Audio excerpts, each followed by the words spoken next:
Another issue is whether trainees should be paid for participating in training. In most cases, the answer is yes. Under some circumstances, however, it may be an unwise investment for some organizations.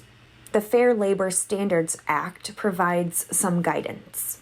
When these 4 conditions are met, companies may not be required to pay trainees for learning.